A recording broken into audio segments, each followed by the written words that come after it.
Hello, everybody. Praise the living Jesus. God bless you all for taking time to watch our channel. This is a PowerPoint presentation that has been put together by Raising a Beulah Generation, a Christian charismatic ministry devoted to raising a God-fearing generation unto the Lord. We would love that you subscribe to our channel. We would love to hear from you. We would like you to like our page. God bless you as you journey with us through this glorious truth, captioned a wake-up call to duty. Praise the Lord.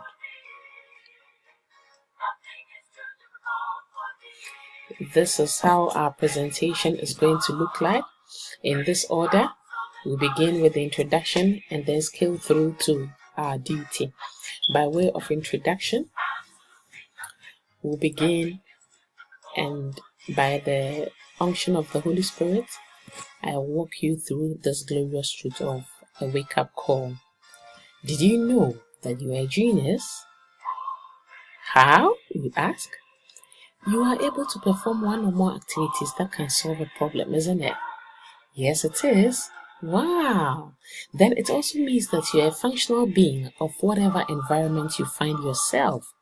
So we can deduce that you have the role to perform as a means of contributing your quota to enhance your environment.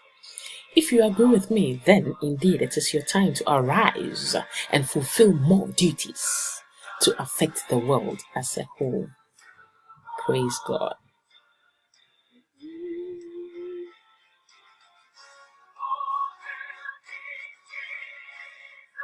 In these last days, there is a wake-up call to all mankind, believers and non-believers alike.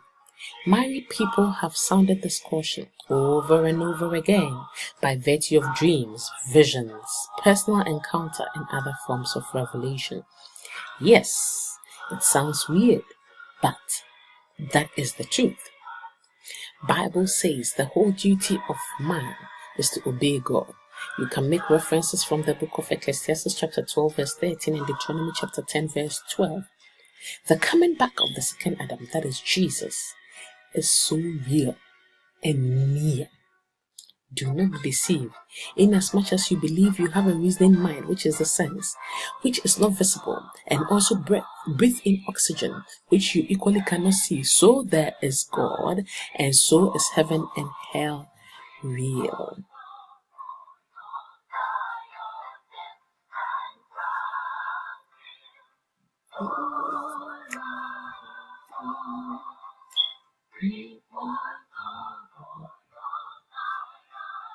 Let me walk you through this quick fix, putting your attention on this very important subject.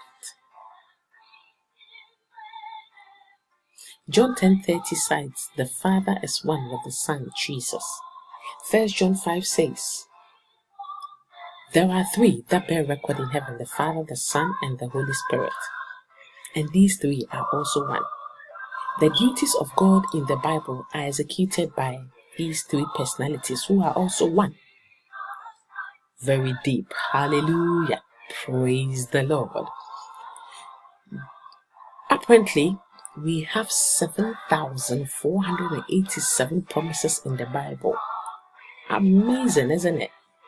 The promises of God are God's duties to mankind. If we have 365 days in a year, mathematically, we can infer that God performs 21 duties per day to his children. Amazing. As though that is not enough, he added his Son Jesus. He gave him to us willfully, freely, that we may become righteous before God. Hallelujah. If you have time, you can watch the Calvary animation video put together by Joseph Prince.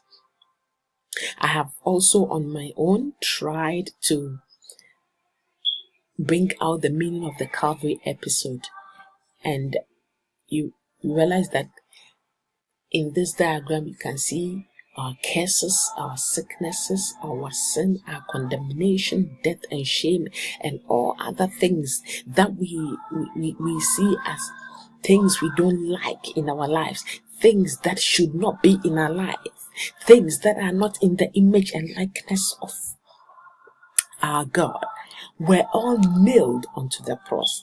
And in fact, Jesus absorbed all into his body and nailed them onto the cross, proclaiming, "It is finished." He nailed cancer and he proclaimed, "It is finished." He nailed migraine and he proclaimed that it is finished. He proclaimed,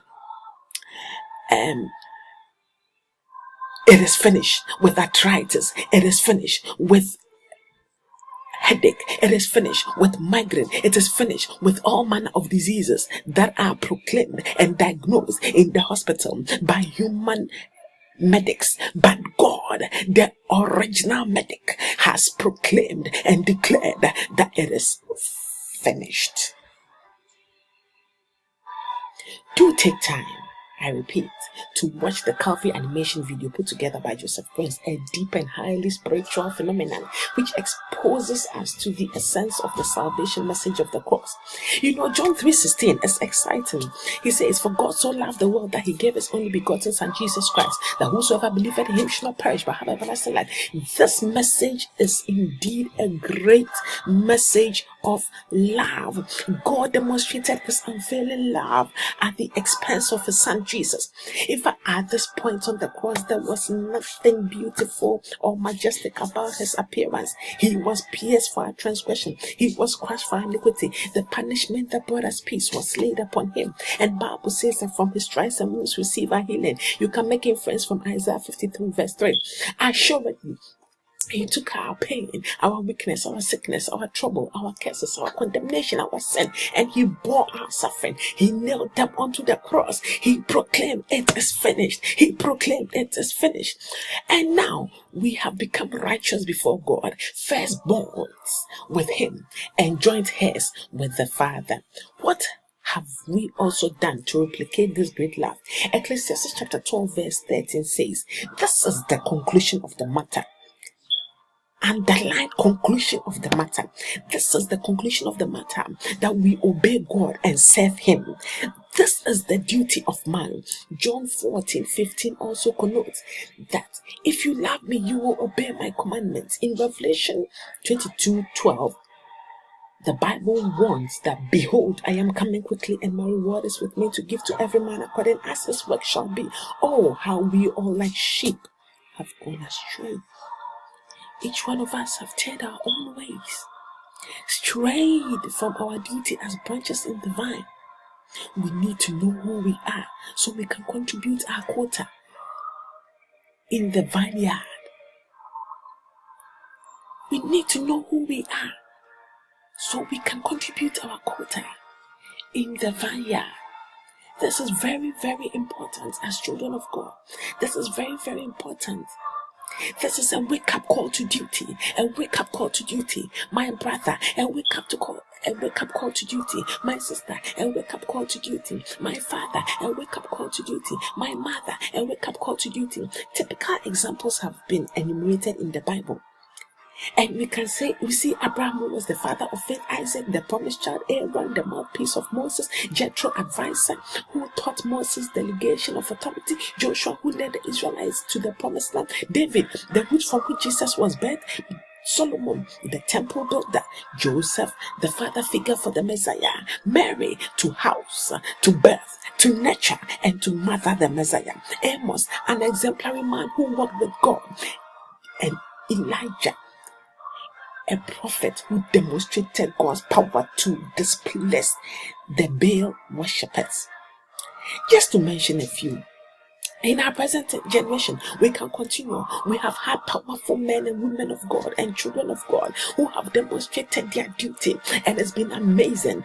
Billy Graham, a worldwide evangelist, Watchman Nee, a church planter in China, a teacher, teaching Christians to be useful in the hands of God. Don Wen, Christian songwriter, a worship and praise minister. Daniel D.K. Olukuya, a salvation and deliverance preacher. We have Joseph Prince, a grace preacher, and others are into healing, others are into holiness, others are into faith, others are into encouragement, others are into motivation, and the list can go on and on and on and on. I want to further draw your attention to the scenario of Prophet Jonah. Hallelujah. If you are with me, let me hear you shout hallelujah. Jonah was a disobedient prophet who ran away from his duty. Yes, the amazing revelation here is that the duty was free, but it costed him to run away. He paid a fare to Tarshish. Aviva Zonberg, a Bible scholar, said, the opposition to the road not taken to the route chosen carries its own paradoxical resonance.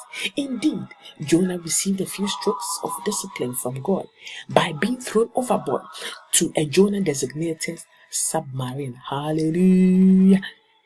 Which is a fish's belly. In there was reconstitution of mind. In there was a change of attitude. In there, he came back to his senses. And when God saw these in him, he was let out of the Jonah-designated submarine, and following that with speed, he ran to go and do the will of God. Hallelujah. With speed, he ran to go and do the will of God. Individually, collectively, what have we also done to replicate this great love? Are we praying for the souls of men? Are we doing guidance? Are we extending hand of arms and hope, counseling? Somebody will say, no, Susan, you're talking too much. You're talking too much. I have a family. I have to feed them. I have to pay bills, taxes, insurance. Yes, I know. But in this case, no, sir. Madam, no. You got it all wrong in this direction. Work is good. The hands that does not work must not eat. But it does not. You have to also know that it is not he who runneth, but it is the Lord who showeth mercy. We have to seek ye first the kingdom of God and his righteousness. We have to go ye and preach the gospel.